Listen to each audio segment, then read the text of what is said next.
Welcome to Wargaming Recon. I am your host, Jonathan J. Reinhardt. Wargaming Recon is the only member of the TSR podcast network to discuss historical and New England gaming. This is episode 196, Kings of War and 15 millimeter.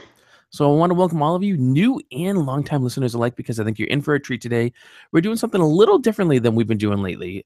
A lot of our recent episodes have been ones where we've had a guest on, we've been talking about things, or we've been covering local gaming coverage and events, or we've been doing some sort of product reviews.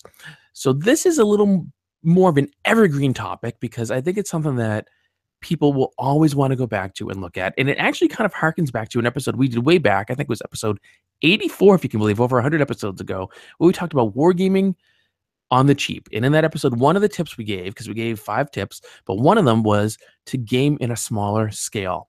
So joining me today is one of my best friends and, of course, one of the co-hosts here for the show.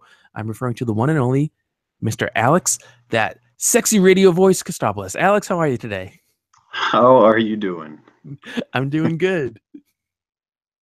Very good. Doing well myself. I'm really excited for today, not just because of the topic, but because you're on the show. That's where you say something nice like, "Oh, thanks." I know it does happen. Thank you very much. It is rare, like how a lot of people like their steak, but I think it makes people sick if they eat steak rare. So that steak needs to be more well done and spend a little more time on the oven, as it were, or in the stove. But seriously, though, I love having you on the show. I love just chatting with you, but the listeners love having you on. And whatever you're on, people comment and say that they really enjoy having you on, and also that they love your voice, that you have a great radio voice, you have a great narrating voice.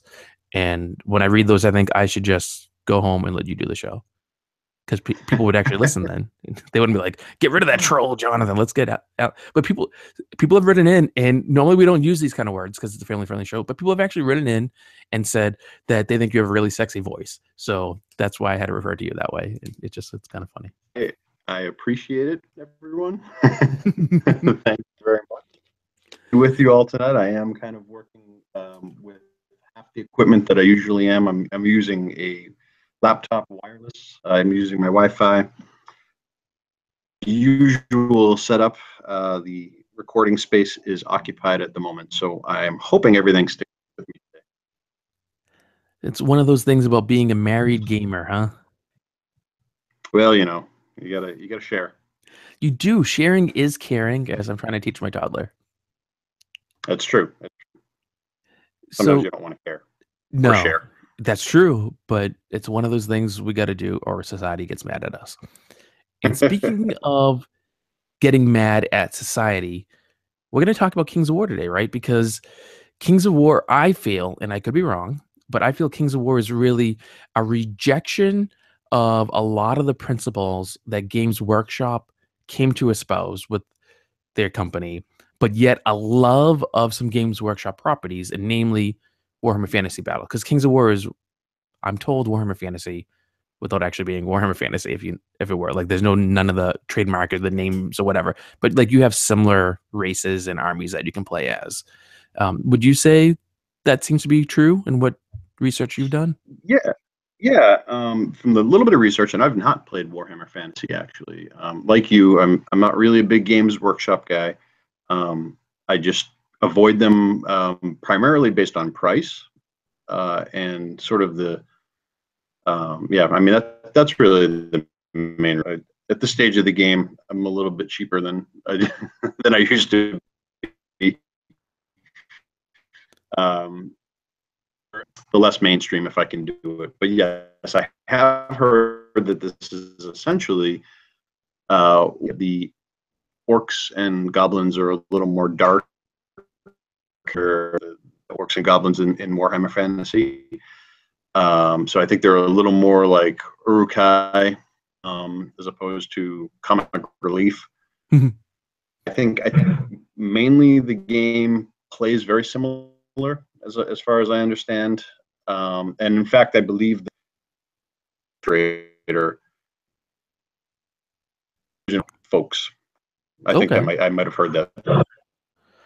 So What about, I mean, I know you love fantasy, but what about Kings of War actually drew you to it for this project? Because you decided you wanted to do a new gaming project and you ended up picking Kings of War, which surprised me a little bit, to be honest.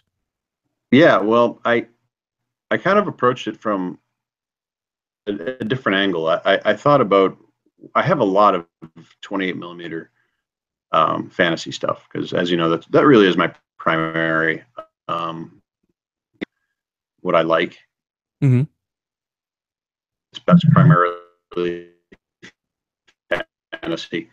So I decided, but I just time for me to get into the 15 millimeter world, and from there,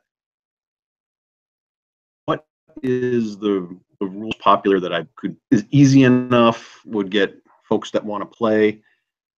And after doing a little bit of reading, I came across.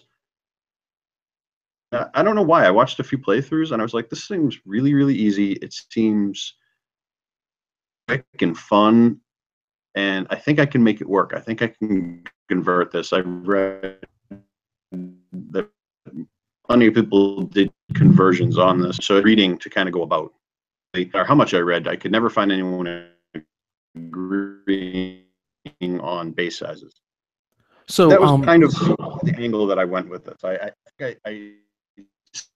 said I wanted to do 15 millimeter, and then I started looking for games well, so let's back up a moment for because so Kings of the War rules that I wanted to play is next. actually it's a 28 millimeter rule set, right? So that's pretty standard for fantasy that they do Yep. that.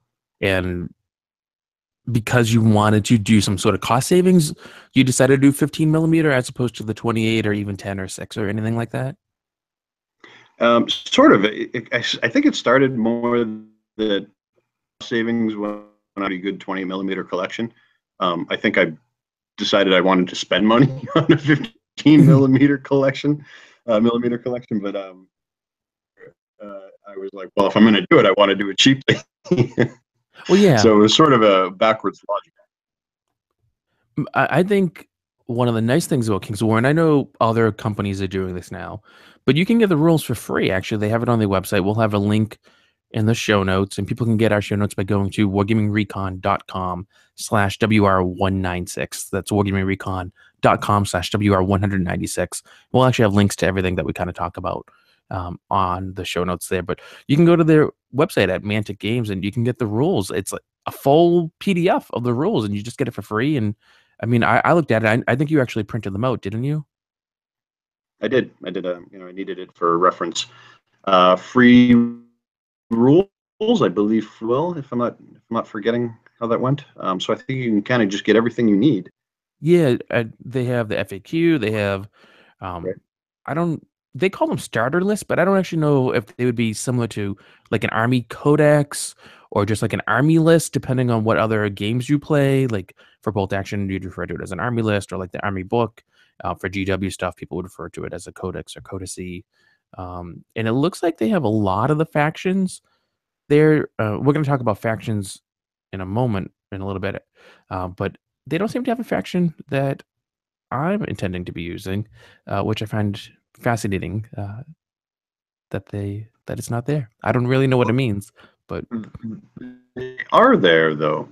no, It wasn't listed in that location. What you want to play is there. They're in in the expanded rules somewhere. So I think at some point, and then they because that was again um, the big spoiler here. John wants to play some Ratkin or Skaven, um, and they're there. They just had to dig on the Mantic site, but they're there. okay. Uh, which is good to know because if someone was coming to here and we're linking to the free rules and everything, they're gonna click and they're gonna be like, they're not here. So just because something's not listed in the free rules section doesn't really mean anything.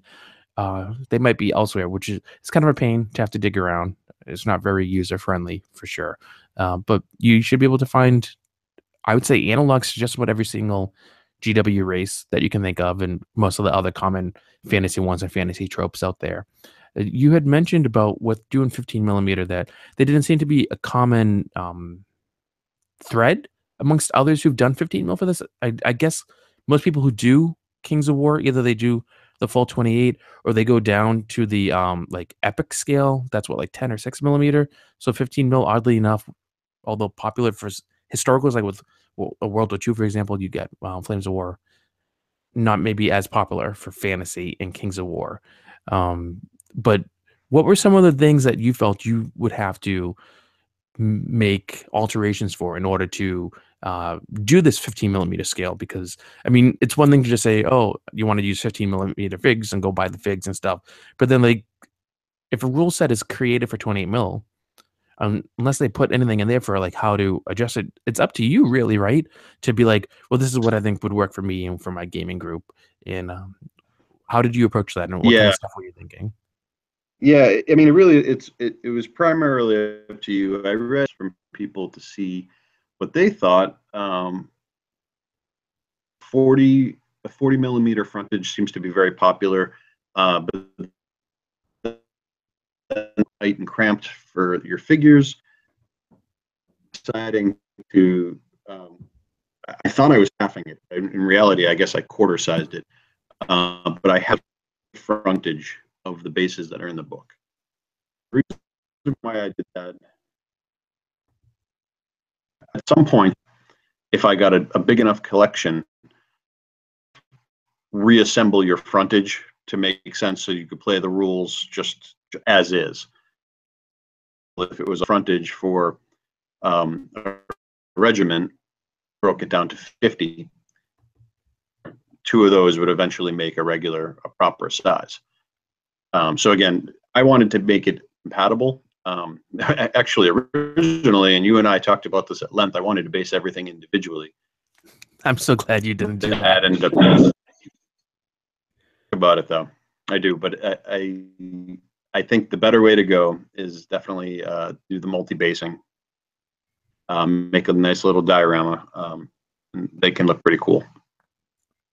But yeah, so the conversion aspect problem that I ran into is understanding how many figures, because so for those of you who don't know, in Kings of War, it's really a base game. Like your what's on yours is essentially your unit, as opposed to not remove figures.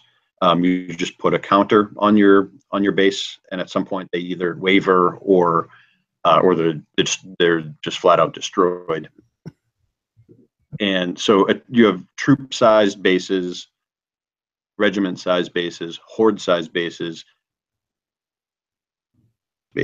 A troop, for example, here's according to the 28 millimeter straight up written.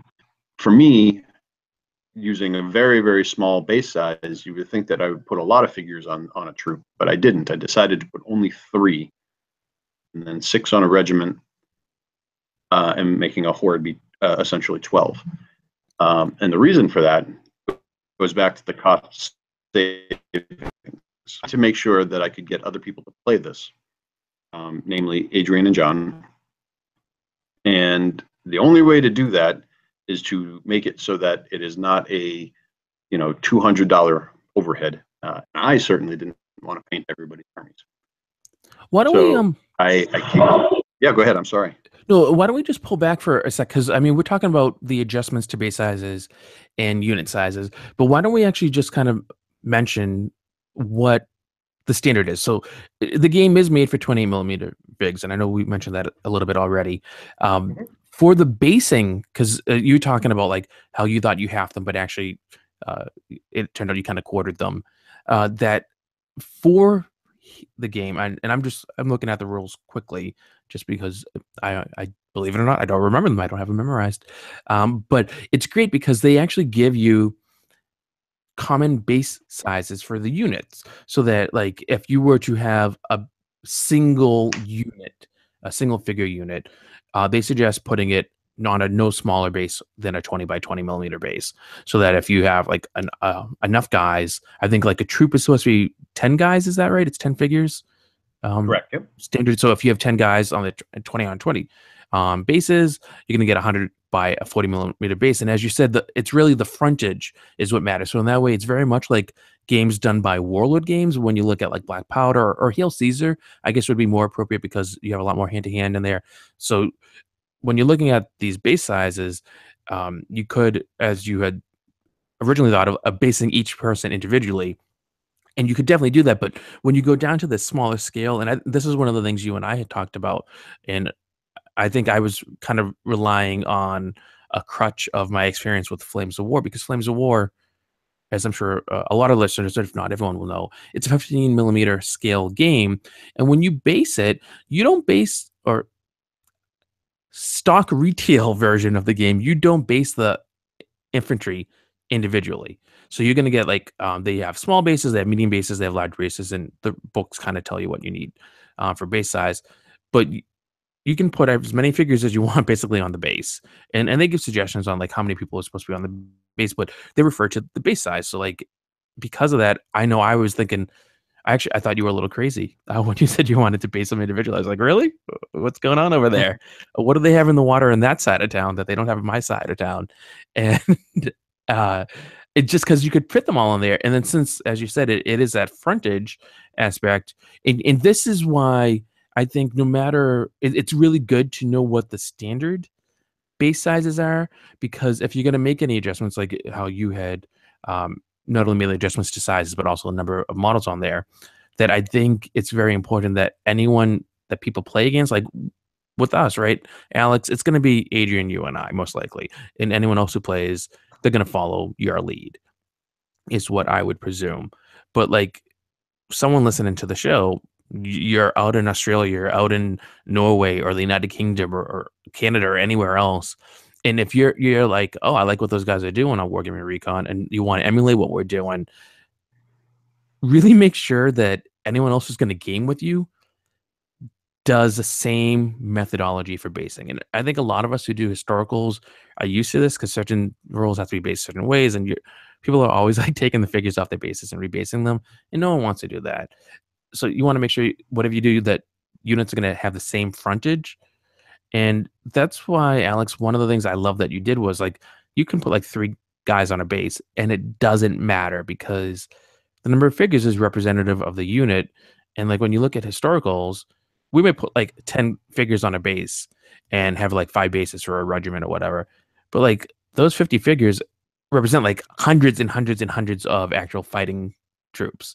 And so I kind of thought of it the same Sure. way for Kings of War, because when you were first were like, oh, I'm only going to put like a few figures, my gut reaction was, well, that's weird. Like that's just odd. Like, there's like three guys, so like we're fighting three guys. There's three guys, and then I thought about it, and I was like, well, not only does it have all those benefits that you had mentioned, but then on top of that, they're representing a larger fighting force. So yeah, it's like three guys, which is really like 10 figures standard or whatever, but that's like hundreds of troops, right? And so it's all a matter of kind of moving decimal points, I guess you could say, and you got to use your imagination and your mind to kind of extrapolate what that figure to actual fighting person ratio is. But I think once you have that actual standard down that they have, you can do just about anything that you want with it. And so I think what you did and what you're doing actually is going to work really well for us. Yeah, I think it'll play well. I think again, I had to think of my audience because I know you guys aren't going to want to paint 10 figures in a troop, right? As we said, and you need to start with regiments, which is 20 figures. So I'm basically getting you what, like 30 figures or so, and if I told you that, well, one res, you would laugh at me and say you were not going to participate in this whole thing. Me, that was a very big thing to get buy-in, and from there, the way I've based things, halving it essentially is to put down a red troop within the rules of Kings of War. My base size would match, and I would have 12 figures rather than 10. Very, very close representation. Mm-hmm. It's just I've just cut the size, half the size, because 15 millimeters are basically, it's a little bit smaller than half. But you can fiddle with it. You can fit a few extra guys on there. So my 12 is their 10. essentially what it comes down to. But in terms of playing, half it, so 6 represents 20. If that makes sense. That's not bad. 6 guys for 20, for representing 20.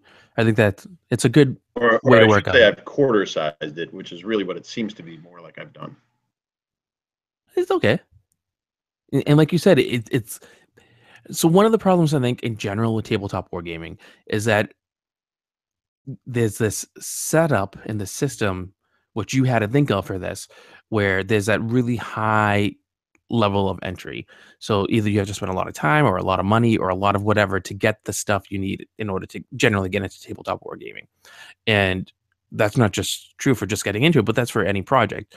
So I really appreciate that you thought of like, I mean, for people who watch the live stream or watch the video, because we put them up on YouTube and stuff afterwards, you're gonna see I'm holding up 3 bags of figures, and this is my, what is it, 1,000 points? Is that right, Alex? 1,000 It should points? cover you for about 1,000 points, if not a little more.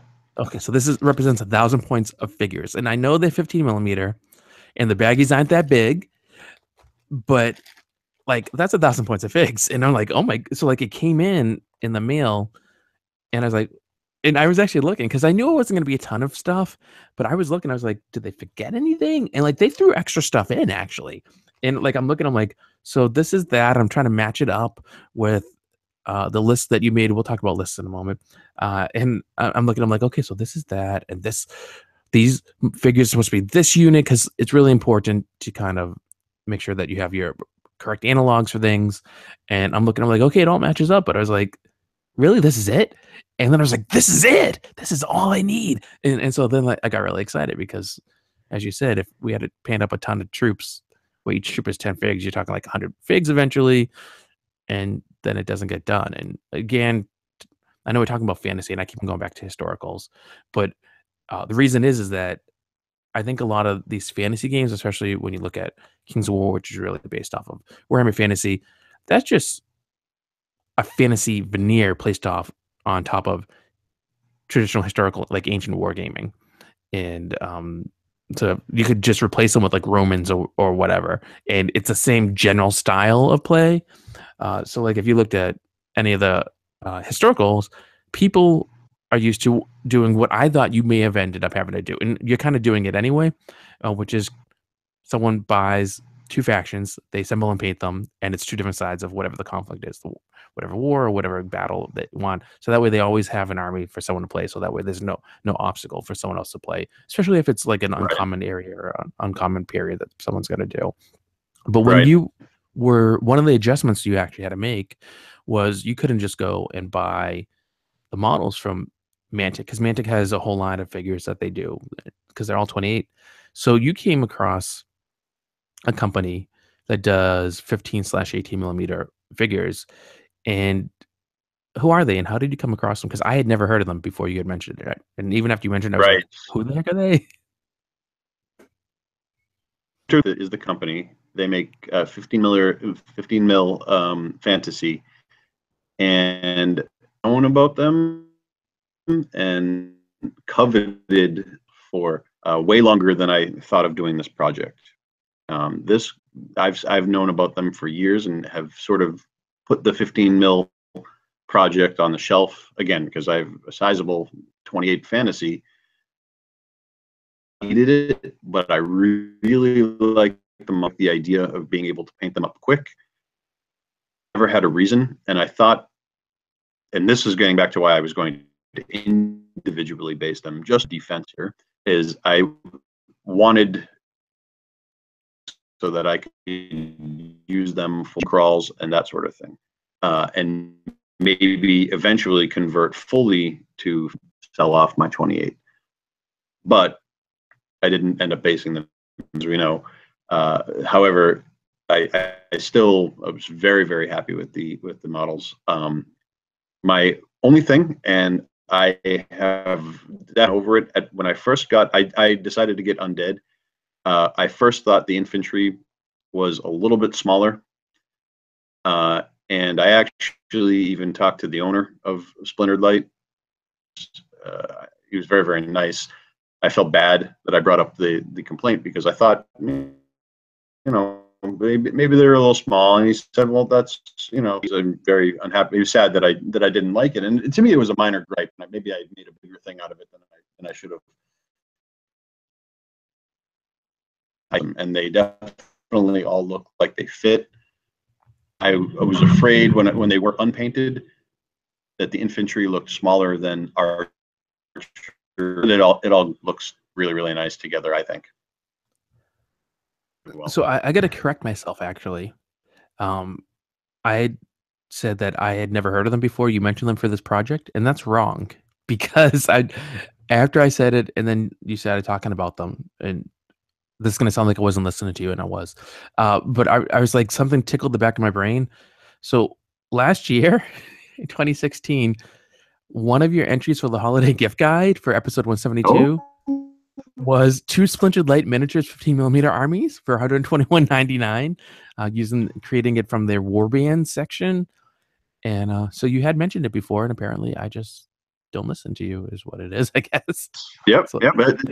It's been a while coming. I thought what I was just dabble a little bit in undead because they're super easy to pat quicker, except for maybe your rats. Those guys will be really like pain.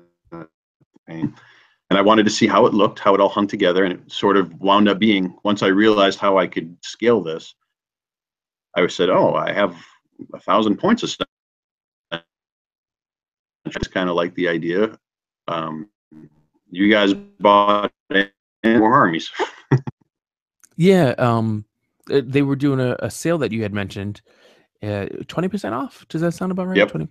And actually, that reminds me, I'm unhappy with them. I'm unhappy with Splinter Light for a couple of reasons, but I'll get to that in a moment.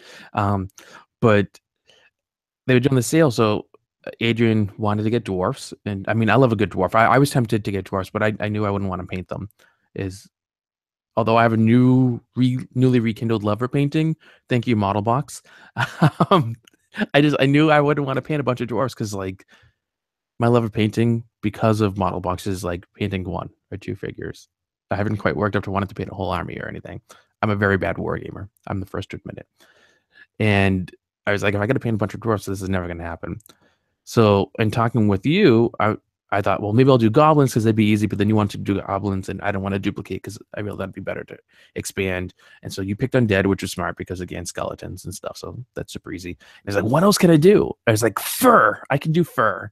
And not that there's anything wrong with being a furry, but I'm not one. And I just like they're easy to paint. And so I bought them, and I think they're going to be super easy. I'm going to end up having to just spray paint them black, I think, for a primer because I don't have brown, but I really wanted to just use a brown primer so that I could then just kind of dry brush in a lighter brown and then use quick shade and be done with them. But I think I'm actually going to have to spray them black, then hand paint a base coat of brown and then do like a lighter dry brush of brown. So it'll be an extra step for me. And then, of course, base them and get them on the things or whatever. Is what I'll have to do. But the 2 things that I'm unhappy with Splinter Light about, and I actually kind of feel bad being unhappy about it because of your story about how the owner was kind of sad that he thought you weren't happy with the way they looked.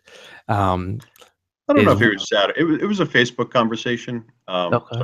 So, well, it may be in all fairness, I should have reached out to him first and before saying it live on the show, but we're here now, so this is what's happening. And so my 2 main areas where I'm not as happy is, one, I happened to go on the website for the sale and I looked and I saw, oh wait, you can sign up for their newsletter, and if you sign up for the newsletter you get 25% off your first order. So I signed up. I didn't get an email confirmation saying like, here's your 25% off coupon or a coupon code or anything. Nothing that day, nothing the next day, nothing the third day. And then finally, it was going to be like the last day of the sale and still nothing. And I was like, really? This is weird. And I could have, of course, I know I could have reached out to the company and could have been like, Spindle Light, what gives? But like, I shouldn't have to. And so I was like, well, we'll just see what goes on. And there was a backup with the 20% off. But I feel that they owe me the 25% off on the order that was done. And not just me, but anyone else. Because I mean, other people could have been like, "Oh, I'll sign up for the newsletter and I'll get the 25% off, and I'll find out about the new stuff." I'm not finding out anything from them. They're not in my spam folder. They're not blacklisted. They're not. So I don't know what the heck happened to it, but I can only presume that maybe this is an automatic thing that was set up, and maybe the company kind of forgot that they are supposed to send out the coupon, and maybe they have to send it manually or something, and that it fell through the crack. But I feel bad because I'm sure they didn't intend for it to be this way, but it's not very good customer service, is how I feel. And then the second thing is, in looking at your figures that you got, because you showed some of them to me, you sent pictures and saw them in person, and looking at the ones that Adrian got because they got sent to my house so we could combine shipping, and also the ones I got, I feel they're really hit or miss. And I think that what you felt was that they were a little small isn't accurate. I think they're slender. I think the problem isn't that they're small as in not the right scale. I think because they're 15/18 millimeter, I actually think they're too big. And I think in order to do that, but to not actually be overbearing, they sculpted them so that they're skinnier and slightly taller. And I think because of their skinniness of figures and how slight of build they are, they feel small and that they feel a little off for the 15 millimeter scale. So they're not really true 15 millimeter. And for the price and everything, it's not really something I can gripe about a whole lot, although I'm doing that right now. I think they're going to be fine. But I don't think they're going to win any awards, which is okay. There's a time and place for everything. I think some of the figures in posing is really quite dynamic. The Ratman slingers are pretty cool. They got a couple different poses. So there's one like the guy's like has one arm back and he's got the sling ready. And he's gonna like fling his rock or pebble or whatever the heck he's slinging. And another one, it looks like it's already been slung. It's in the front, and that's kind of a weird pose, but it's there's not bad. But there are some of the rat figures I got where I at least. I'm sure it's been sculpted there, but I at least can't really discern what the face is. I know where it's supposed to be, but just kind of like this blob with like maybe a couple cuts into the sculpt. And with 15 mil, I'm sure people are going to say, how much detail can you get? Well, I've seen a lot of detail on some 15 mil and some 10 mil and some 6 mil. And I'm sure you have to pay a lot more for some of those. But at the same point, like, pretend you're like a Picasso painting at least and give me like, here's your shape and here's like where an eye might be. It's kind of like, here's a blob and maybe this is the bottom of a chin or something. I don't know. So some of them I found disappointing, and some of yours I think are disappointing. There's some of those skeleton were they the archers that I didn't like, or some of the swordsmen, just how they were. They felt extra breakable, but then other ones seemed great. Like you have a Wrath that I think is a really nice figure, and some of the other ones are just like really cool. So I don't think they're perfect. Nothing is, but I think they're fine, and I think for the price point, they're not bad because they're like dirt cheap, right? Yes. Um, They're very, very inexpensive. And I agree with your comments about. so you don't think I'm being unfair or anything about it? Because I mean, Well, that's the last thing I want. let me say, I think skeletons being slender actually was catching my eye, and I spent a lot of time measuring them, and I think they are pretty much. So I don't know if I don't really know that they're too much taller or shorter than that. I mean, there's a little bit of variation that they're in the sculpts. I'm very much a rookie when it comes to 15 millimeter. I really liked their 15 millimeter I've seen, and seen online, that is. And then from what I have, I just today and I'm pretty happy with them. I mean, I don't have another maker on hand really to compare. I do have just a few from Old Glory, but not to really make a one-to-one comparison on. So sculpt wise, I don't really know what to expect. I was pretty happy. Yeah, I don't know. For the price point, certainly I'm happy with them. I think you're right. In order to do like a truly fair, if we were to do a fully in-depth review, we'd have to do like what some of the gaming magazines do, like War Game Soldiers and Strategy, where there's like, here's all these 15 millimeter skeleton figures that are out now. and they get them, they ink them. They don't paint them, but they ink them so that way you can actually see all the detail because it's hard when you're just looking at pewter or whatever. And then they line them all up, they stand them side by side, and they take a picture so that you can see what the different sizing is because every manufacturer is a little different in how they do them. Even if you go with what is it, 28 millimeter, you get like heroic 28, and people do 25, which is really 28, and they do like 35, which is really 28 too, and so you get all that variation. So of course there's going to be variation with 50 millimeter as well. I think Adrian and I bought, it was like maybe, oh geez, 9 or 10 packets of things, and that's probably, what would you say, Alex? About 80 figures, 90 figures, maybe? It's about a dozen per. Maybe like 60, honestly. Okay. And before taxes and discount and all that, it came to $72, before shipping and so forth. And I don't think that's bad. So that's like less than $1 a figure, roughly, or around $1 a figure, maybe, depending on each set. And then we had the discount. And I mean, shipping was only $7, so that was pretty decent too. And I got the stuff here really fast. The notification saying that it was sent was super fast. It came United States Postal Service priority mail, and it's one of their standard shipping boxes and everything. And the stuff was packed pretty good and seemed nice and secure. So I was pretty excited about that. I just think that there are some issues with the miniatures themselves. But when you figure in that like a package of a dozen figures is $8, I don't think you can really complain. But I'll find a way if this possible.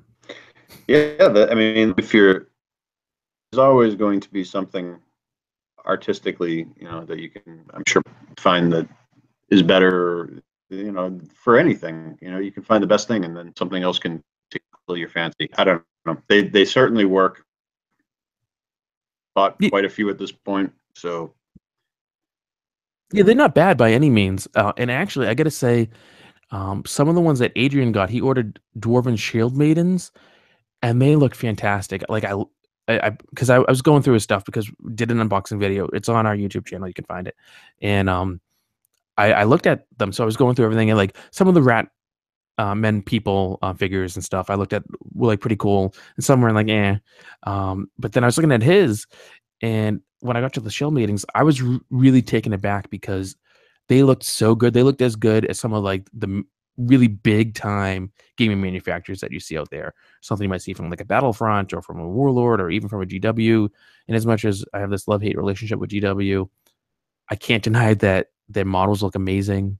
And these shield meetings just looked really beautiful. So I thought they were quite well done. And honestly, I was jealous, and I was tempted to be like, Adrian, how about I just pretend that they're Ratmen in disguise, and I'll give you the money for them? And I didn't do that, but they're really nice, and so I was quite impressed with that. Oh, that's great. I'm glad. They'll paint up good. They'll definitely paint up well. And I mean, Adrian doesn't like to think that he's a good painter, but his stuff looks pretty good. Why don't we talk briefly about building an army list? Because this is, whether you love them or hate them, this is one of those points builds, right? It's not really intended for scenario play where you just kind of say, here, this is what we're going to do. It's generally intended so you look at an army list, you say, I'm going to use 1,000 points to make 1,000-point list or a 1,500-point list or whatever, and you figure out what you can do, and then you buy your figures that way, and then you have the physical ones, and you do. But you got to create that list. And when in my day of playing GW stuff, I physically bought something called Army Builder by Wolf Layer, and you can still buy it, I think. They have newer versions and stuff, but use something different to do the army building. What did you use? There was just an online site, and in fact, I don't know the name of it offhand. You put me on the spot. I'm going to drop the ball here, but they have just all the armies there. Acknowledged at any rate site. Very, very easy to just click in, pick what you want, build it up. But I do disagree that I think that you can and we will play various. I think it's always good to have some sort of. I don't want to say you have to have points, but some mechanism to are not imbalanced. Typically, what you're trying to go for some reason. But I think that we'll probably to a direction that is not to the rules in terms of how we play it, because seeing if we can get a 1 versus 1 which is certainly not see why. But in terms of points, yes, I do think you need that. Or at least make sure that you're not. That's.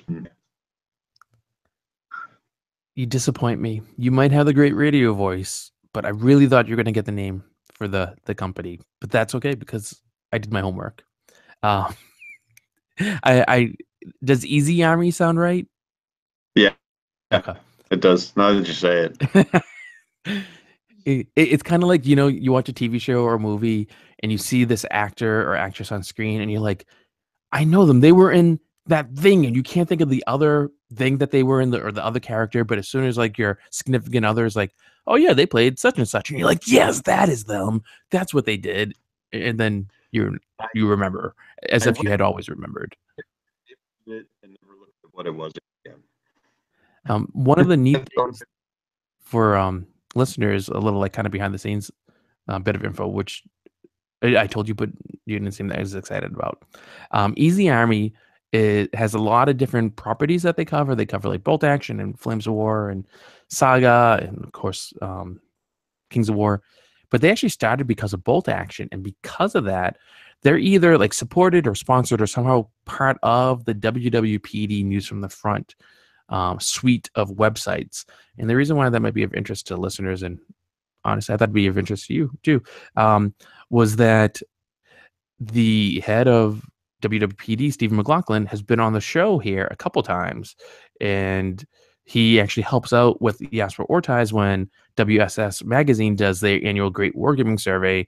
So in his real job, Stephen digs a lot into data for stuff. So he's been helping Jasper and all of them every year, kind of dig into all the data to see information, kind of call out important stuff. So I just think it's kind of neat how they've been able to help Easy Army to keep Easy Army going and grow and all that kind of stuff, and that it's connected to that and therefore connected tangentially to the show. So it's I feel like when you told me about Easy Army, I really felt like we were playing a game of like 6 degrees of separation for Kevin Bacon, but it was like, Sure. how many degrees of separation is it to Wargaming Recon? It was just it gave me a chuckle. But it's a really good website, easy to use and everything. I would recommend it.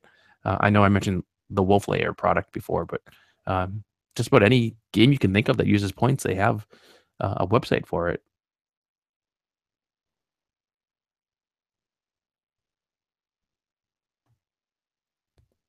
Why don't we move on? And we just kind of briefly touched on the factions, but you have a bunch of factions. So you mentioned Undead. What are the other ones you're using, Alex? Well, the two that came today, and it's so I have Undead, and then it's only these of elves. So I haven't decided yet. And then I did.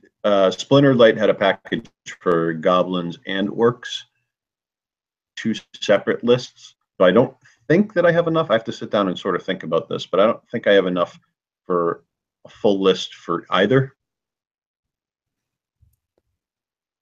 No, I don't have it right in To front of supplement me. that some stage of the game. So But that's in Kings of War, are goblins and orcs separated out? they are. Oh, okay. So that's a nice change from Warhammer Fantasy, because in Warhammer Fantasy it's greenskins and it used to be called like orcs and goblins, so they're combined. But there's a lot of different ways that you can do flavor with like goblins. So you can just do an orc list or just a gobble list or different things like that. So I like that Mantic actually has separate factions for that. You can create a lot of character that way, I think. Yes. Yeah. Of course, I should have thought about this ahead of time, but picked, and goblins, which are two essentially they're horde armies, really. So you need like lots and lots and lots of figures, and you picked the same thing. I think of the we got 100 between the two of us. so, yeah, that's a little bit of an overhead. I'm looking forward to doing the elves. That'll be fun. They should be pretty good too. I'm not surprised that you got elves because that's just kind of person you are. Yeah, I know. I think other than your elves, all the factions that we chose, I think all of us chose them not so much because of the need to fill a particular niche in the gaming we're going to be doing, or that we like a particular gaming style, or the lore of them. I think we all picked them because of they were things we wanted to paint. Yep. Right? Because like you thought undead would be easy, and so I presume that's also why you got orcs and goblins because green. And then you got elves because you like elves. Adrian got dwarves because he likes dwarves, but because he wants to paint dwarves. And I got the Ratkin. That's what they called, right? In Kings of War. I got Ratkin or Ratman from Smudge of Light because fur. And he does paint fur.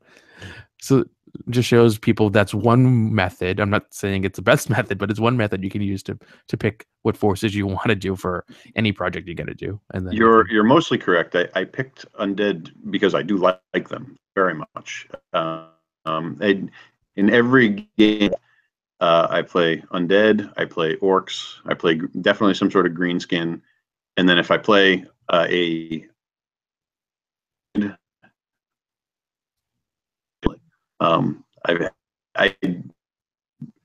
occasionally, but those are my go-to. So that's.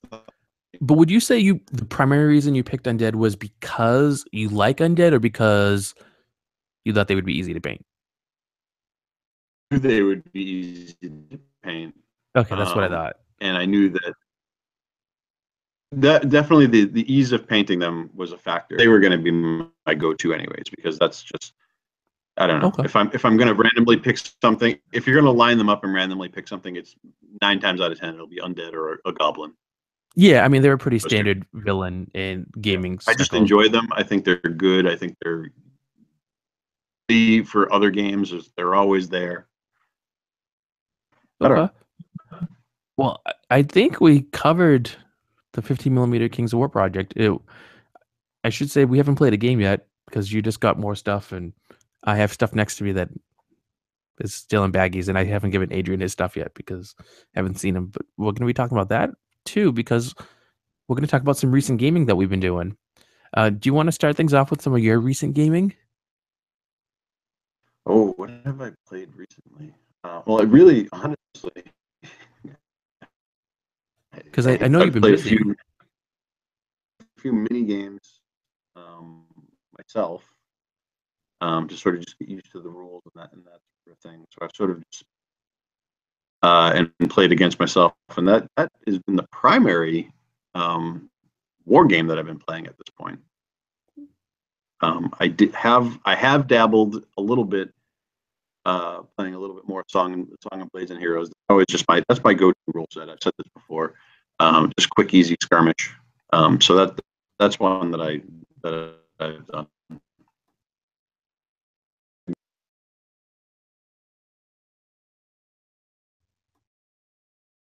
Well, it sounds like you've been pretty busy with that. Playing. So it's not a game really that I've been playing. What I've been doing, and I have been playing, but what I've been doing is I've actually been creating a lot of videos. So they're in or will be in our YouTube channel, and if you happen to be a member of the Wargaming Recon Army, you got an update where I talked about all the things that we did this month, made possible by support from you.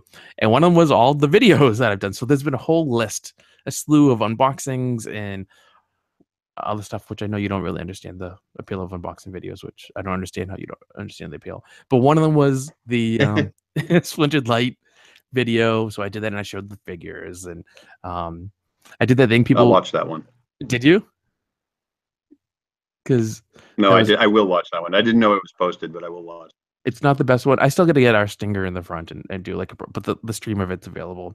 By the time people Appreciate that listen other to this, people like unboxing videos. I but just then I did what don't. this leads into what I played. So, recently got this gigantic package of unknown contents that appeared on my door, and I got this notification from I don't know, UPS or whoever the heck saying like you got this package coming and it's gonna be cool and there's you gotta like make sure that you can lift it because it's gonna be heavy as hell.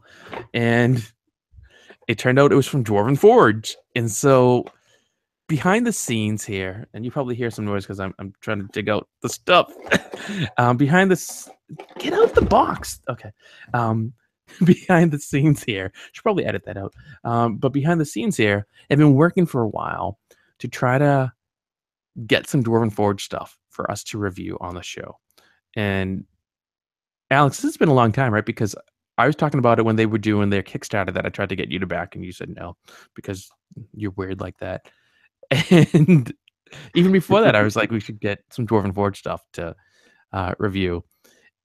And it took like a really, really long time. And I guess there was some craziness going on. And the one of the people there lost what they were supposed to be doing for us. Not lost the product, but they lost like the information or whatever. And so after numerous communications with the owner and founder and slash head sculptor, Stefan Pokorny, who's a wonderful guy. He's fantastic, brilliant. There's a documentary about him on Netflix people need to watch called The Dwarven Knot. I highly recommend it.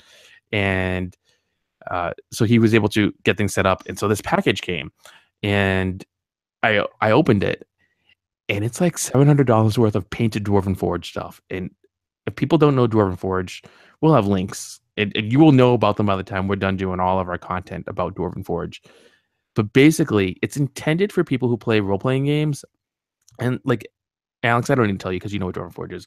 But like we've had intense debates, I'm going to refer to them as, about the theater of the mind versus actually having stuff on the table for doing D&D. And you're very much, if I'm not wrong, you're very much someone who doesn't feel the need to have this on the table, right? To play D&D or a role-playing game, that you should just be able to kind of have an outline and pen and paper and sit in a chair and off you go. Right? Fortunately, you got me wrong. I feel there's a time and a place for it. Okay. We don't need to get into that debate. No, that's for. But I didn't want to misrepresent you. Whereas I'm someone mainly because I come not from a RPG background, but from a minis background where like I want everything on the table. So that's why, and we're not going to debate 4th edition D&D because that's for a different show and different people. But that's why one of the things I liked about 4th ed D&D is it really was like playing World of Warcraft, but on the tabletop. Because like you had your minis and like you'd have your buildings and your things and like there you go. And Dwarven Forge is very much a like here's your stuff. But with a lot of the Dwarven Forge, especially the classic stuff, it is to make a dungeon. And that's not really as useful for us here because we do Wargaming as opposed to D&D. But we would talk about D&D, or I say D&D, but I mean any RPG. But Stefan, God bless him, he came up with this conglomeration of stuff to send that he thought would be more useful to a tabletop miniatures wargamer. And so he sent all this stuff. And if people are watching, you can watch a video. I did unboxings of all of these things, each set in there. There's a lot of sets, but I'm actually holding up in the video because we do live stream. There's a roof for a Tudor house and everything's modular. So you put it together. So it's kind of like filling that Lego knit itch that some of us have, like I have. And you can design things however you want. So like there's a roof and you get floors and there's like the pegs you put in, but he sent all the painted stuff, which is great. So we don't have to paint a darn thing, which is wonderful. You can put the walls wherever you want. You can do multi-story houses. There's doors and stuff. And I mean, it's intended for, and this is why he's able to raise millions and millions of dollars per Kickstarter, but it's intended for people who are doing like RPGs, but this stuff has a lot of use for us. So I did a lot of videos with it, and he sent like a stone house and the Tudor house, and there's like ruins that you can do, which I had a lot of fun with. But one of the things, and this was super, super, super expensive, but worth every penny if I were to have spent any money on it, which thankfully for him, I did not. That's not even. I'm trying to get a thing to show you guys, but it's called the Imperial Roads set. So they're these great tiles, again, they're modular, all painted, in their roads, and they have sidewalks on them. Some of them have sewer drains on them. Some of them have sewer grates. There's like stepping stones to go across because in medieval times, people just threw all the muck out, right, Alex? And that's why we had the Black Plague, because people didn't know how to wash and what sewage was. But like these are great. So you can just put them in any conglomeration you want, and you created a city. So you could do it for World War II, you could do it for fantasy, you could do it for medieval stuff, you could do it just about any time period, almost any place. So the gaming I was doing was with my daughter, who's 2.5, and had built one of the houses. And in one of the sets, in one of the ruin sets, it has these, and she discovered this, so God bless her.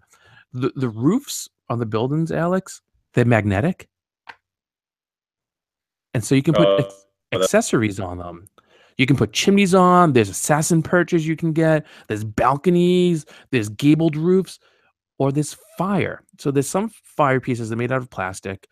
And the actual buildings and all the roads and stuff, they're made out of a product that Stefan refers to either as dwarvenite or gorgonite. And I'm not quite sure what the difference is. But the roofs, they've been magnetized. And so we had these flames, and she put the flames on. I was like, wait, it sticks. And then there's some that go in windows. And so, of course, because she's a 2.5, she loves babies. And so these were babies. And so we were playing with the flame babies that were going in and out of the house. And so, like, we had to open the doors and put them through the windows, and they would go on the roof and have adventures.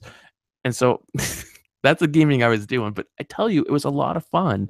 And not only just because I got to spend time with my 2.5-year-old, and I got to play with these toys, but also because she's really fascinated, it seems, by daddy's toys. But a lot of it, like, I can let her look at it and can let her hold if I'm with her, but I have to be really careful because, like, if I give her something like a crescent root building, they're breakable. But this stuff, it's toddler proof. It's not intended for kids. Don't get me wrong. Like, it ships with like a thank you letter from Stefan that says like not for kids because they're small parts. But she dropped this house. It was a fully put together house, and it fell on the floor as she was running. She wanted to show my wife, like, look what I did. Look what I did. Kids do that thing. And my wife was like, oh, she was horrified because she thought like the kid broke this building, and my wife knew how expensive it was and everything. And I said, don't worry, it's fine. It's toddler proof. And so the fact that it's toddler proof means, like, if you're carrying it somewhere, it falls down the stairs, you don't have to worry. Your 2.5-year-old wants to play with it and they drop it. It's no big because it's fine. And so it really, for me, one of the things that I'm a true believer for Dwarven Forge because of this experience. It's something that we can all use to get younger ones into gaming, whether they're our own or someone else's. And I mean, Alex, you've talked with Mike Payne a little bit about getting kids into gaming, right? And like making things Sure. accessible and, trying to have things durable. And you've done it with your daughter too, right? I'm sure there's been some mishaps with some of your stuff, right? She's probably dropped a figure or something. For sure. I just, you, you can't worry about it. You have to remember, and I think Mike, we can fix mostly all of it anyways. Yeah, absolutely. But wouldn't it be nice Um, if you didn't have to? yeah, sure.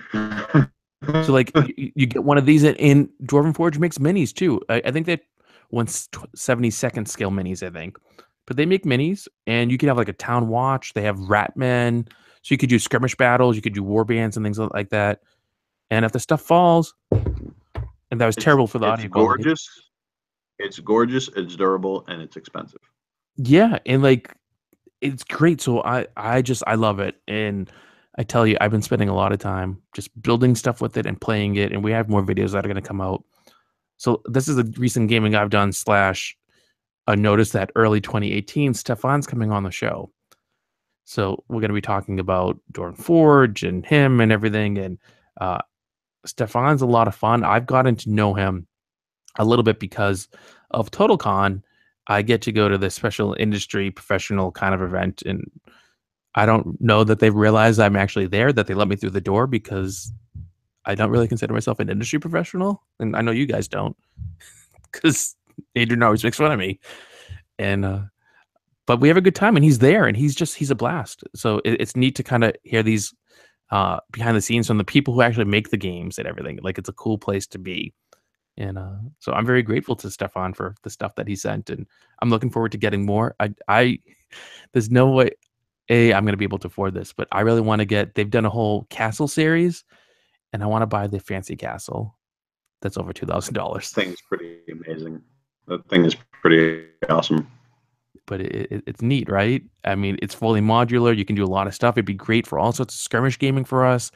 Could even do siege warfare against it and everything. But it is like over $2,000. Yeah, right.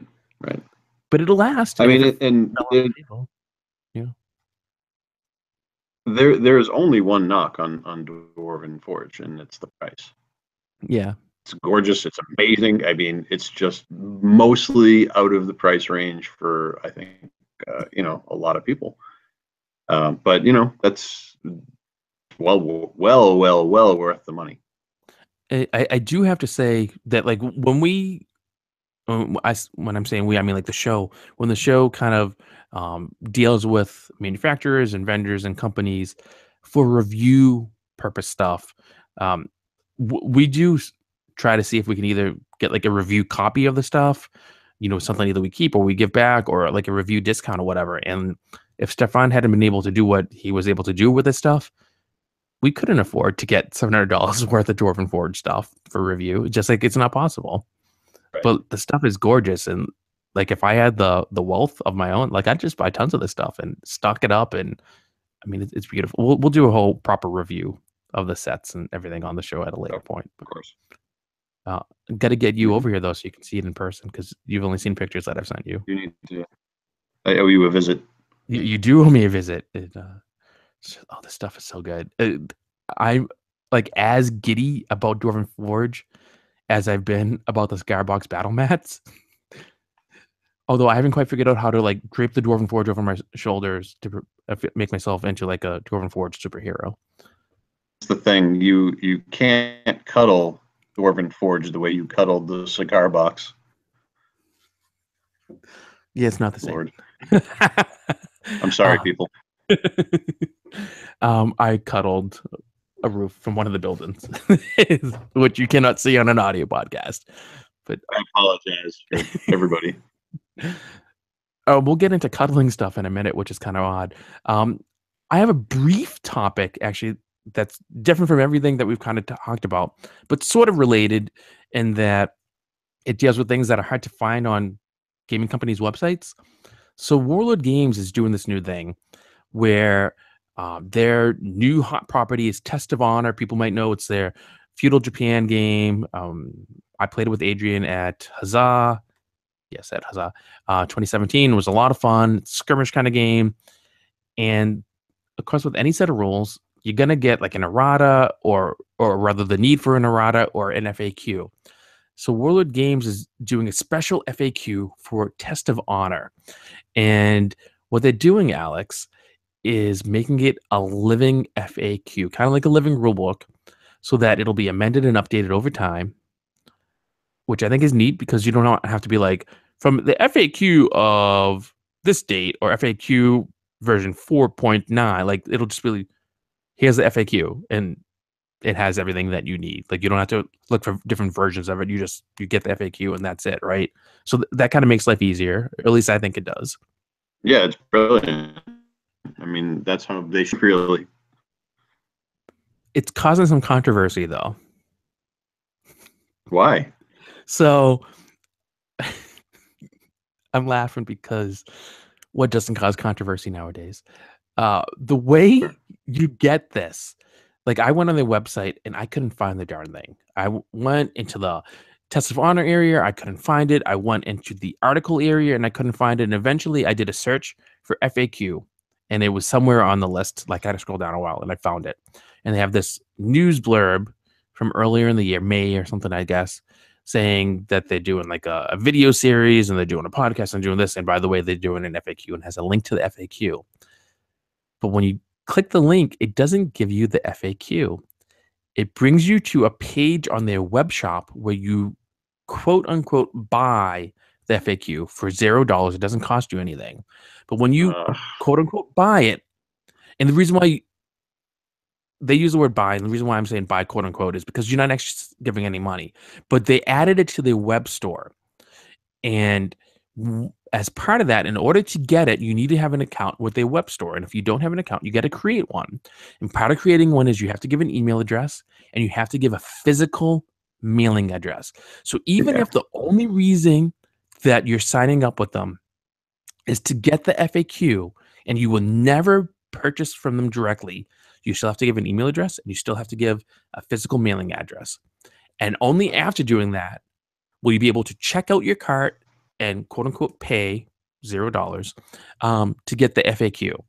And their reason for this is that they wanted to add it to the web store because that was the only way they could think of to make it easy for them to update it and for people who had gotten the FAQ to receive the updates. Because what they'll do is whenever there's an update, you'll get an email because they'll have your email address on file. And the email will say, like, here's a new version or here's the updates, and you can go and you can download them. Now, the controversy is people don't like all the hoops. They don't feel that you should have to create an account. Yeah. They don't feel that you should have to give an email address. They don't feel you should have to give a street address. They don't feel you should have to give any personal information to get an FAQ. I agree. Okay. So I agree wholeheartedly. This is ridiculous. I like that they want to make it easy. I like that they want it to be a living document. And I really think they've missed the boat in their implementation of this. So Warlord is a company I think that generally gets it, but one thing that they seem to do really badly, and I was talking with Alyssa Faden about this a little bit, is that like at least with some of the other sets, like with Hail Caesar, they never released an updated version, as far as I know, and I could be wrong, and if I am, I apologize, but they never released an updated version of Hail Caesar of the rules. The published rules, the edition that's out, has a lot of errors in it, things that are wrong, not just spelling and grammar, that kind of stuff, but I think actual gameplay mechanics and things like that are wrong. They don't have any errata or an FAQ for it, as far as I know. So the game designer of it actually on Facebook, because I'm friends with him on Facebook, had published to one of the Hail Caesar groups a very long post that contains all of the things that he corrected, all his corrections and updates and FAQ and all that kind of stuff that he personally had created for his gaming with it.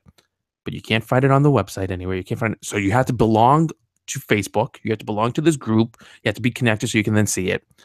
And then like with Bolt Action, for last year, Adrian and I were running Bolt Action for TotalCon. And I was trying to find, a quick reference guide because I'm someone who always forgets, like, what do you need to hit or like what the range is and stuff. And I don't expect new players to know that. So if you go to con, I think you should have that. And I couldn't find it on the website. And maybe it's there, but I couldn't find it then. And I eventually found it by searching online, but it was for the wrong edition because they're on Bolt Action 2.0 now, second edition. The one I found, I didn't know until I had printed it out and brought it to the con, was first edition and had wrong information in it. So Warlord just doesn't seem to get about making things accessible. So I like that they want to, but I don't think you have to give any personal information to get it. 20 minutes talking about rules out for free as well, the list information. I mean, I don't know. What we're talking about is go and click on it and you have it. Yeah, like it should just be on their website. Like they should have a test of honor section that says, here are the rules. And like they actually have a thing, like you go there and they have a link to a free PDF copy of the rules to play the game. Put in the list. Here's a link to the FAQ, your free copy of the FAQ. And they're posted there, post a PDF. You can do that. I mean, how hard is it? Weak answer. It's a weak answer to say that they couldn't think of a better way to do it. So the game designer for Test of Honor, Andy Hobday, actually saw that someone was complaining about this in the Test of Honor Facebook group, because Andy, to his credit, he's on there a lot. He's asking for community input and asking for ideas, ways to make it better, things that people want, new features and all that kind of stuff, in addition to promoting it and really kind of hyping up the game. And I think he did Beyond the Gate of Antares. I think he was involved with that for them as well. I might be wrong, but I think he was. But he seems like a really nice guy, and he actually is friends with a friend, mutual friend of Adrian and I, who was trying to work to get Andy to come on the show here to talk about Test of Honor and Warlord and all that kind of stuff. But Andy was really, really nice, and he sent posted this link to the FAQ where you don't have to sign up through the web shop. So if he could do that, why couldn't Warlord just do that and put it on their website? And I think the answer is Of course they could. they want your personal information. Yeah, this is things of war, like they just said, you do put all that stuff out. Anybody can put that stuff out. Wanted to collect the information for whatever reasons, and I'm sure they feel that if they fit you in the cycle of using their shopping cart, it goes in the shopping cart. Yeah, you buy stuff and like I know when you sign up and create an account, which I have not done, but when you do it, I know one of the options, and this is one of those things that I hate a lot of websites do, where like in really, really small print, there'll be a box automatically checked off that says like you agree to get like this and that, or that they can give you Yeah, information to everyone. But what Warlord does is that little tiny box is that you agree to get the email newsletter.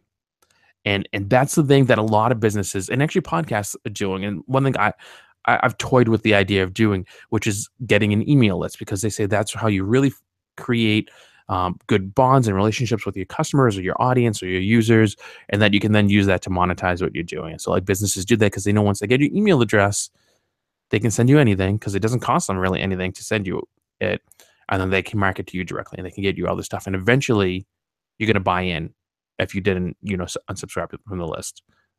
So right. And I think it's a it's little underhanded what they're doing. I don't think it's like wrong or illegal or anything, exactly. but I think it's a little dubious, and I think it's definitely not user friendly. So I'm surprised Yeah, at Warlord. I agree. I mean, I think it's fine. It's their product. It's their way. If they want to do it that way, they have every right to do it that way.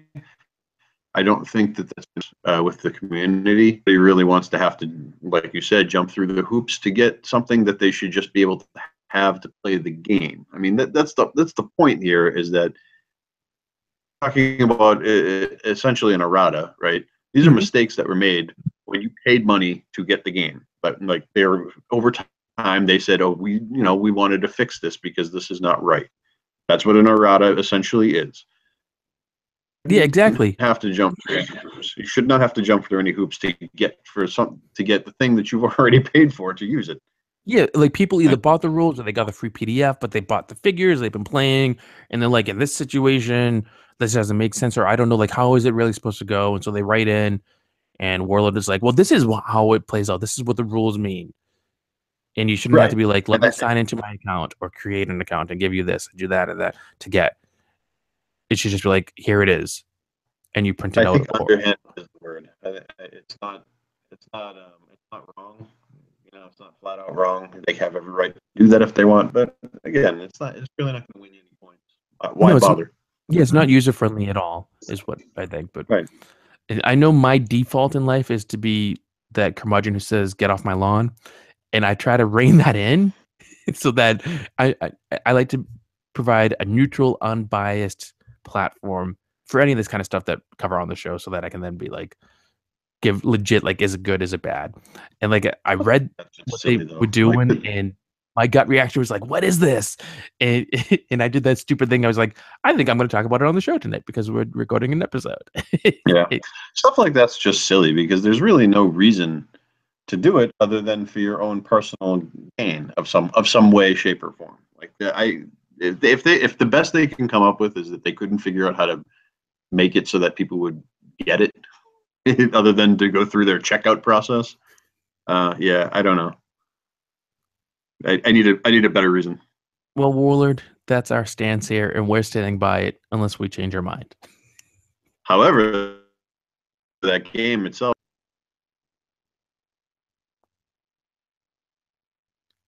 It's supposed to be a really good game. I So definitely the playthroughs I've seen look really good. I don't know that I could everything I have. Painting is, and then trying to figure out how to model buildings and That's the aim for thing. that. That's a big shift. I mean, like I love the period, and I did enjoy playing it. I only played it the one time, and honestly, don't ask me how to play it because I don't remember. At the time, I felt like I got the hang of it. I don't think the models are the problem because the models look great, first of all. But I Hmm. think like if you really wanted to, you could eventually save up enough to pay someone to paint some of it because it's a small enough type of game. It's skirmish, but it's a It's the terrain. terrain. And Yeah, like that's they the have a best lot part. of stuff. You can get Sarissa, you can get foreground that made really good buildings. But again, you got to paint them, you got to do the stuff and like that terrain. People have been inventive in how they created it, but like I don't want to be inventive. I want someone to be like, here's what it is. I want like Wargamers terrain to be like, here is our line of far eastern terrain, and Right, just buy the stuff that I like. right.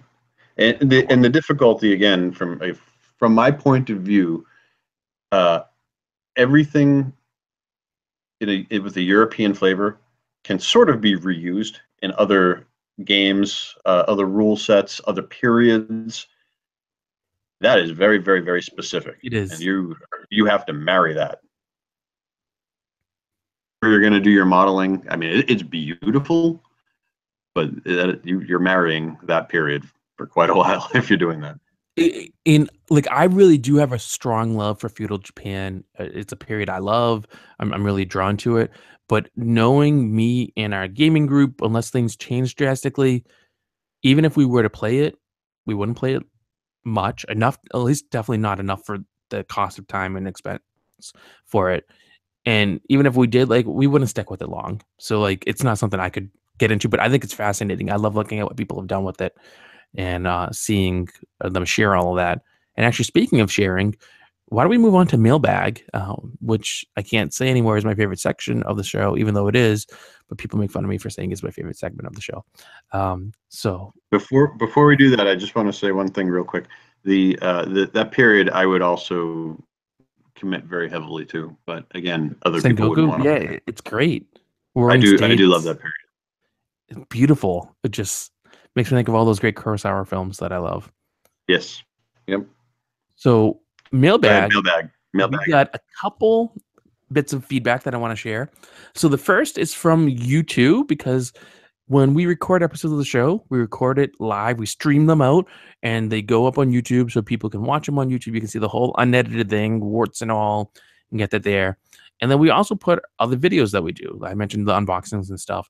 So we did an unboxing video, or was it just me? I think it was just me, about the Perry Brothers travel battle. And Bubba Bundesliga commented on that video and said, quote, you have it good, sir, with USD, US dollars, I presume. Try paying for stuff in Australian dollars. Why does Australia have to be so far away from everything? Sad smiley face. Really love the unboxing, and you have convinced me to get this set that I was umming and ahhing about. Cheers, mate. Unquote. So first of all, thank you very much for your feedback. I appreciate that, Bubba. And this is kind of feedback I love because I know it's not about an episode, Alex, but I love that people appreciate what we do and feel that our opinion on a product is valid, like that we're not tarnished, because that's an image that I really want us to maintain and project, that just because we get a review copy of something, like we got a review copy of Travel Battle, that doesn't mean we're going to give it a good review, and it doesn't mean it's going to be a bad review either. But like that was a product that I really loved. You and I have played. I think that we played it wrong because that would be my fault. But you seem to like it too, right? I liked it very much, and you've never seen me whine as hard as I've ever whined in that game when you hunkered down in the stupid buildings. I That was never so mad.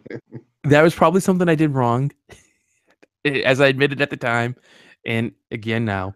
Um, but like I like that people are not only intrigued by the product enough because Perry managers make just really great stuff, but that they felt what we had done was enough to tip them over the edge. I mean, you had it right here. Bubba says, really love the unboxing, and you have convinced me to get the set that I was umming and ahhing about. So I'm picturing him there, like many of us, right? Because you see something, Dwarven Forge or whatever, you see something, you think, oh, that would be cool, but should I? Shouldn't I? I don't know if I want to spend the money. I don't know if I want to do this or that. And like, should I get it or not? And then you see that video of that actual play video, people doing Kings of War. Like that's what got you to be like, oh, we're gonna do it. And here he is seeing that unboxing we did, and then I Yep. did an assembly video and be like, that looks cool. I'm gonna get it. And like I really appreciate that because I think it's great for our sponsors and the vendors and everyone to know that people are making these things because of us. And I don't want it to sound like I'm full of myself or we're full of ourselves, but that people respect us and trust us enough to be kind of tastemakers for them. So, or influencers, I guess, is the more appropriate phrase. But it just is nice, and I love Travel Battle. So if that means more people are playing it, that's a good thing. Yeah, that's a game that deserves some success as well. I do agree that is a good one. And I'm honestly surprised because they have it on their website, but again, it's not like front and center. You got to go into like their plastic sets, and as far as I can tell, you can really only get it by ordering it direct from them. Because like I checked other online vendors, I checked game stores near us, and I mean we're just one area of the United States, but like none of them had it, and I'm not even sure any of them were able to get it from the distributors, which is really weird. So like you got to order direct from the Perry Brothers website, which nothing wrong with that, but it'd be great if it was more accessible for people so that they could just go into their corner game store or if they have a favorite vendor and just order it, from their favorite vendor or whatever. I'm not even sure it was on Yeah. Amazon actually.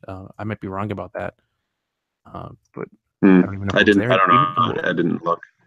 Yeah, one that of the game. weird things with I was just gonna say Amazon, that's a really good starter war game for folks too. it is, Really and nice one to get people up and going.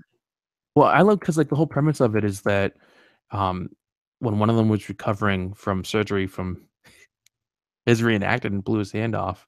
I'm not laughing because I'm funny. I'm just like I'm laughing because it the mother of all invention, right? And still wanted to play games, and so they created their own version of this to play in hospital. And they thought like this would be Yep. good for like other people who play in hospital. And if you're sick, you can play on your bed. You can play when you travel and go to a convention or whatever. So I think that's really awesome. And Absolutely. I don't know, it's a really good game, but not on Amazon, which is sad.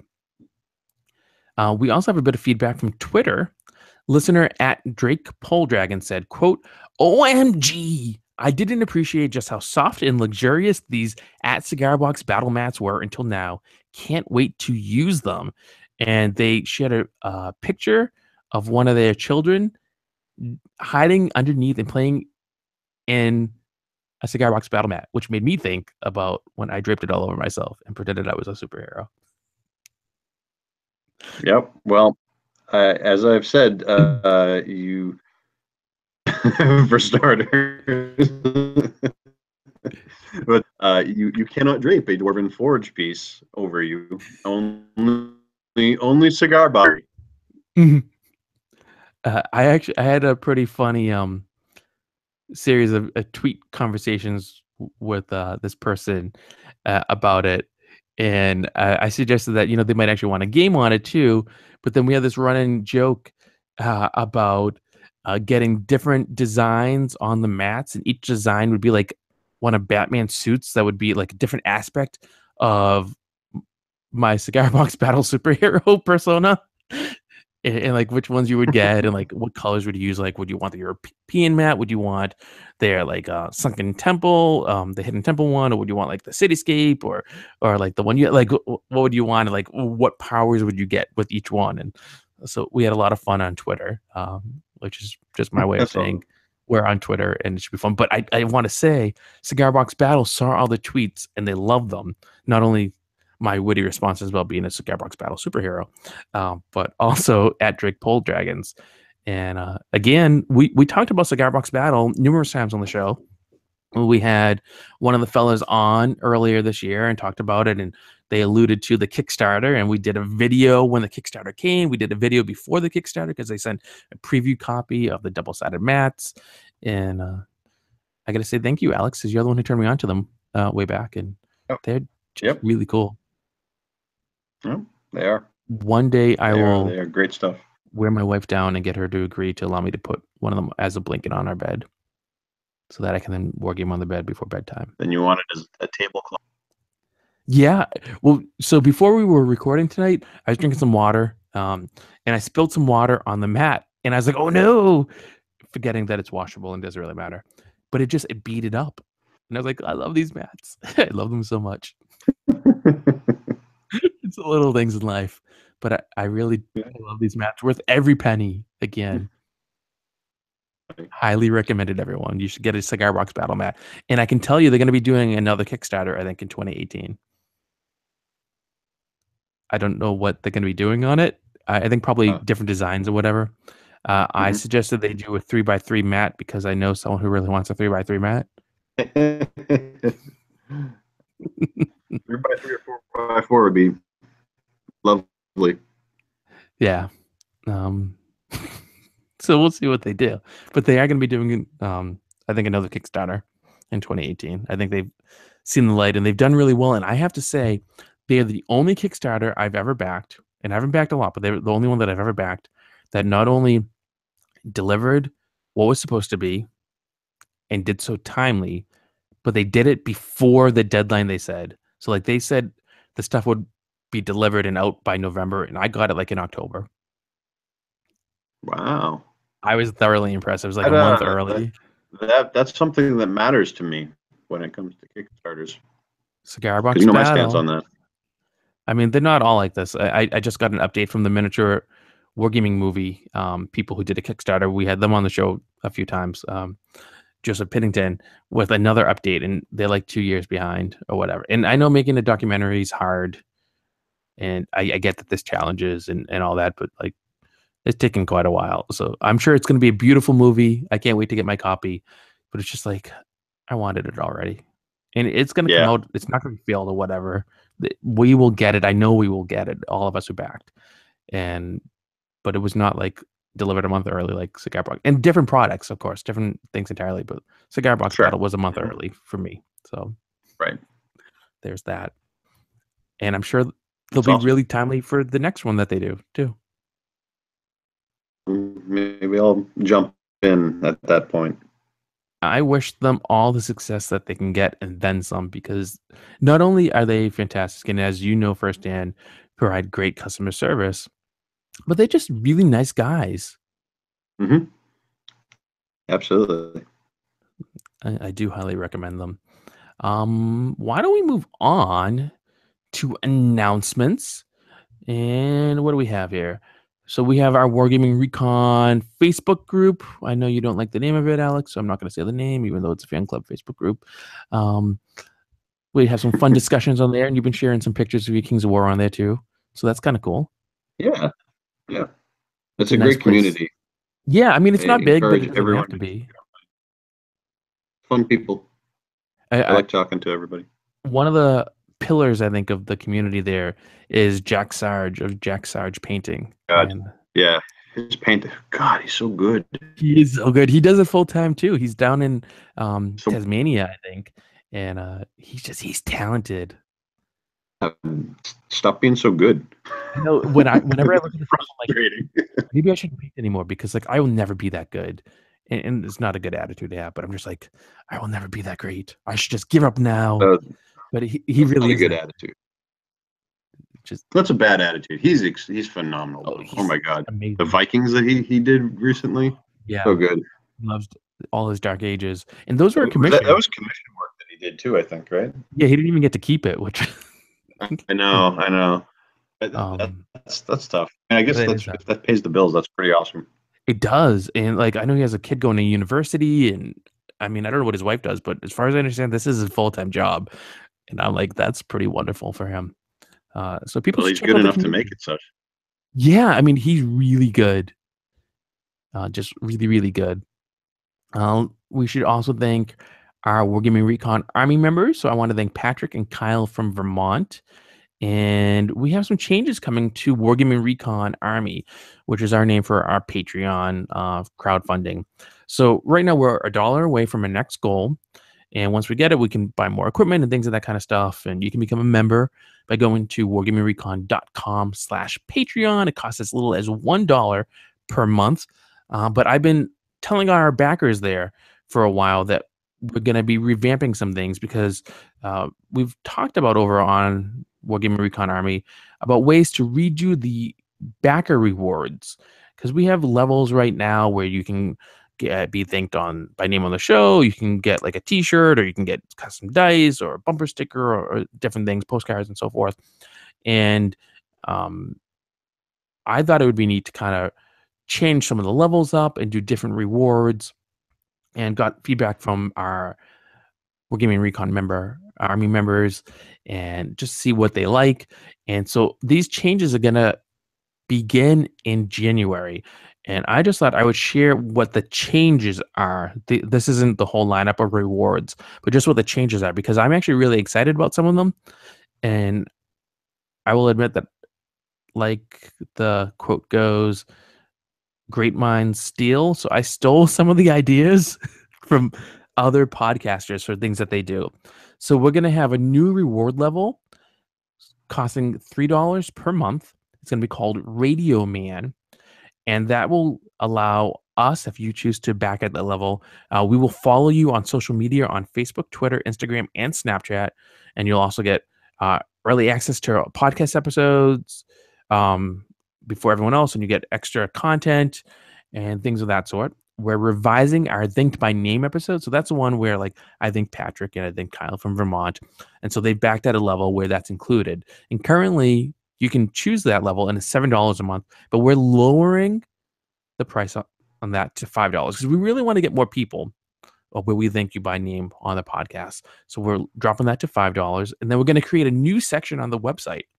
It's going to be called Roll Call, and we will list your name in the roll call as a backer of Wargaming Recon, as a member of the Wargaming Recon Army.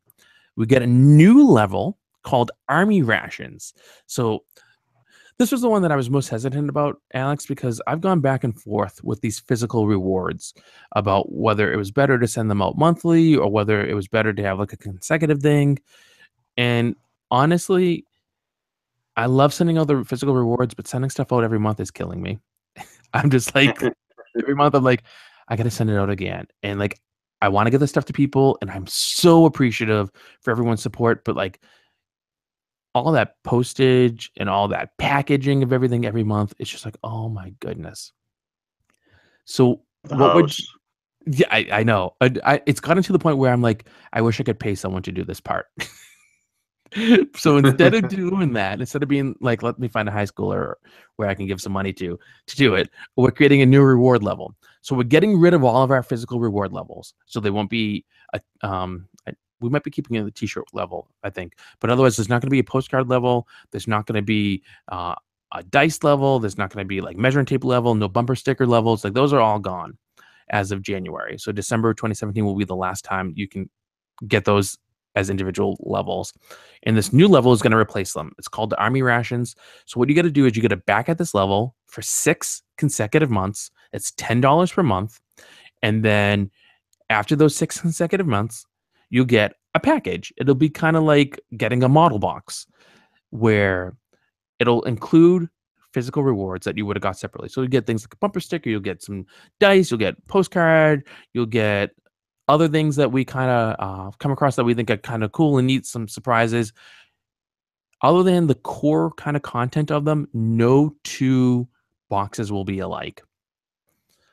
So we might just find maybe like a vendor or a guest gives us some, I don't know, cool buttons or stickers or music CDs or whatever for a game and that kind of stuff.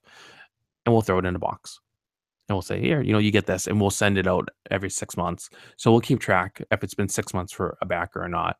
And then we'll send that out to them. And one of the nice things about this is that currently we haven't been able to send physical rewards globally. This is going to be global. So you could be in Norway and we'll send it to you. That's cool.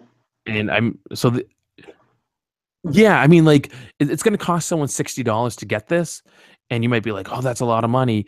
But one thing that we're really trying to stress, and that because I've been really dim-witted and slow to get this to this point, is that people don't back for the physical rewards. Like, they like them. They think it's like a neat kind of thank you, but they back at those levels because they want that money to come to the show. And so, like, they want us to keep as much of that money as possible to keep the show going, is what it is. So setting it at that $60 level allows us to get all the stuff that'll go into it, keep the show going and cover postage so that it can go wherever. Because like international postage is going to be a bear. It's probably going to eat up a lot of that cost. But then some of them, it's going to cost a little less. So it's going to offset. It's very egalitarian, I think. So we're hoping that it works out as well as we think it's going to work out, and we think it's going to work out really good. So we'll see how it goes. But I'm really excited about it. That's the second highest level of excitement I have for these reward levels. Uh, Another new reward level is called military intelligence. It's going to be $15 a month, and people who back at this level get to suggest a game or product that we will review on the show. They should make it interesting or easily accessible, and then we'll review it on an upcoming episode, or whether it's either on the show or on a video that we'll put on our video channels.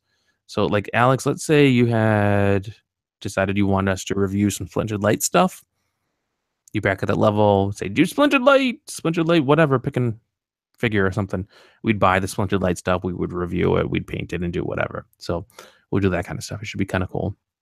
And I think people will like Very it. nice. Because, I mean, there's only so many gaming things that we know about. And there's a lot of the people who listen to the show who know a lot of other things. It's kind of a cool way to like share knowledge about other stuff so we can see what else is out there. Yeah, totally. That's really cool. And then the final new level we have, and this is one that there was some split decisions about from our backers. Some people thought it was great, and some people were concerned about it. But I'm excited, so let's move forward. It's called Army HQ. It's going to be $25 per month, and if you back at that level, the backer gets to produce one episode of the podcast.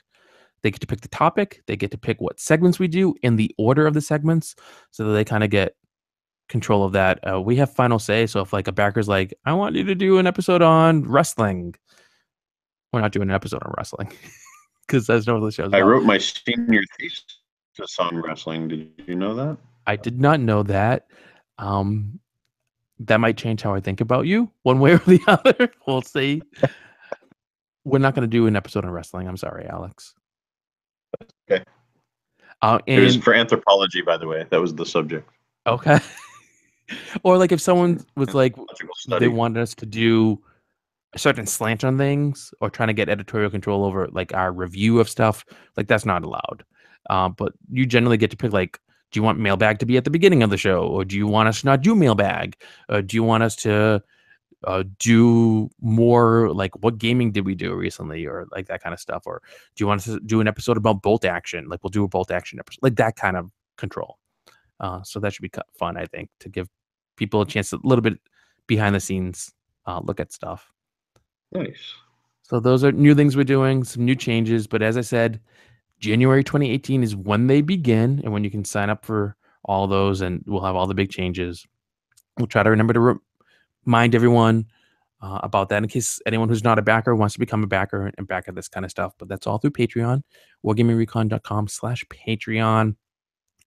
And we'll have it in the show notes as well, wargamingrecon.com/WR196, wargamingrecon.com/WR196. And that's all I got. What else did you want to talk about, Alex? I feel like maybe we left something out.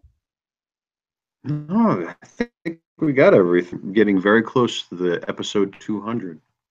Yes, and I said excited a lot this episode, but I am excited for, well, it is a whole new level. And one thing no one knows except for me, because I haven't even shared it with you guys. Listeners might not know, and you probably shouldn't know. Not that you're not allowed to, but just that like you don't really have a need to know. There's a private Facebook group for those of us who work on the show, and so we'll talk about like things that we want to do and like stuff that has to get reviewed and just kind of like keep up to date with stuff. And I usually will share information like what's coming up and that kind of thing. But one thing I have not shared is the episode guide for 2018, which plays into the 200th episode. And we're still finalizing some stuff for what we're going to do when and topics and all that kind of stuff and guests and everything. But I can tell you, since you talked about the 200th episode, that comes out January 29th. Should be really good because you're going to be on it, Alex, and Adrian's going to be on it, and I'm going to be on it, and I believe we're planning to have a very special guest on it. Who I'm not saying who it is yet, but it should be really cool. It's going to be a different kind of episode. Are you looking forward to it? I have a feeling. I'm I very got a excited about it. feeling. Sorry, I couldn't help myself. I promise I will never sing again on the show. So late January, that's what it was. Hmm? Late January. Yeah, January 29th is when it comes out, but of course, we always record episodes like 2 weeks before they come out. No, I got that part. But yeah, Recording 2018 is late going to be a January. good season because we're going to be doing some things differently with how we handle local gaming content, like conventions and game days and that kind of stuff. We're going to be handling that a little differently. And we got some reviews coming out for products that honestly we got this year that we don't have enough time is what it is. Not I don't mean time to review, but like time to record the episodes. Because we do, what is it, Alex? We do like 25, 27 episodes a year. Is that right? You do that many. I do 3. Well, like the show does. And then you come on whenever I can corner you and say, you're not getting out of here alive until you come on the show. I know. I know. But like, As always, after every episode, I say I'll try to do better. you do say that. But we get 2 more episodes left for this year. Can you believe it? Only 2 more? I know. Wow, this year flew. It did, because we got the holiday gift guide is the next one, what you're going to be doing, because I just said, Yep. hey, you're going to be doing.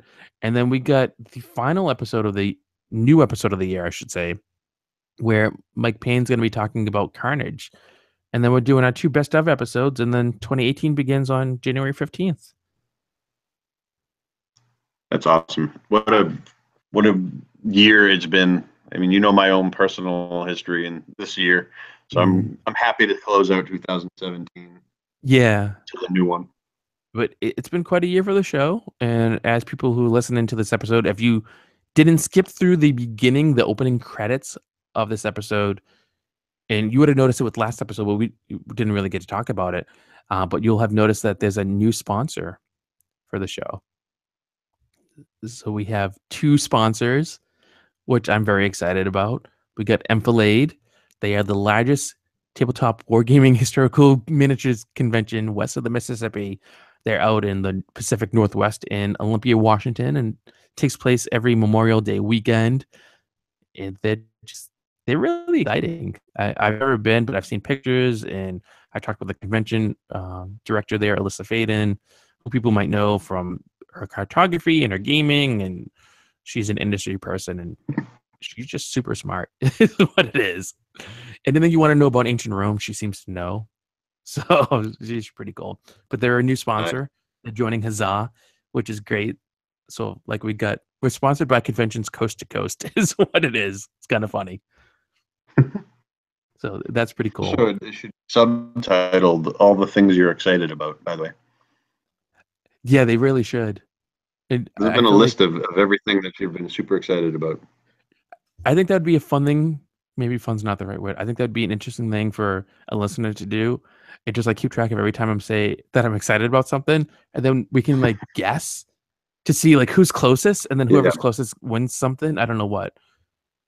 That would make me excited. We're under on how excited I am. I get excited a lot. What can I say? It's a really interesting and fun hobby. There's as Mike Payne would say, there's a lot about which to be excited. I think he would also say, if we weren't excited about the hobby, then we're doing something wrong. I know I don't want to do it wrong. I want to have fun. It's a good hobby. But You're doing a fine job. My microphone, out there, but I'm sure it was a pearl of wisdom. Well, it's a good group of people we got here. A wonderful audience. And we got a lot of great support from listeners. We got a lot of great support from sponsors. We got great support from vendors and guests. And I mean, I'm always floored that people want to come on the show. They want to talk about stuff. They trust us to be fair in our evaluations of what they do. And it amazes me because I still to this day just think of myself as a guy who's sitting talking into a microphone, hoping someone will listen and that someone will enjoy what we're doing here. And lo and behold, there's, 5 of you guys who help with the show. And there's like thousands of people who listen to the show, which I'm amazed by just because I don't think I would have imagined that when the show started. The last episode Adrian and I did, we talked about origins. And so we were very nostalgic. But like that first episode I did many, many moons ago, I did it by myself, which was terrible. Don't listen to it. Uh, I remember doing it and thinking, maybe someone someday will listen to this. And here we are, right? Longest running tabletop wargaming podcast in existence. And people do stuff and they listen and they care. It's pretty cool, actually. It shows the power of community, right? And any of us can do this. And actually, You do it well. But we've had spin-offs, I guess you could call them. There's other people who've started podcasts because of listening to us, that they like what we do, and they felt empowered that they could create their own podcast. That's pretty neat. That's true, and that's pretty cool. So yeah, neat. That, I believe, is our episode, Kings of War in 15 millimeter. And we get some work to do with that, Alex, don't we? We can't just say we bought the stuff. We do. We're going to start painting up. We're going to start painting up your guys, and we'll get a game probably in the next week or so. Yeah, I got to prime them. I wish I had that brown primer, but that is something for me to lament another day. I'll just use the black. Why do you not have brown? Like, just buy the brown primer. I could, but see, I'm like, what would you do? Would you just go to like Home Depot or something to get? Like, I'd want to get like the Army Paint or brown or whatever, and no place nearby. I go to Joann Fabrics and I buy a can of spray paint. Yeah, I know people do that. I'm not joking. That's what I do. Yeah. I get like a $4.99 small can, single thing that I had all at once, and that's my prime. Okay. Yeah, I mean, you want to talk about doing things cheaply.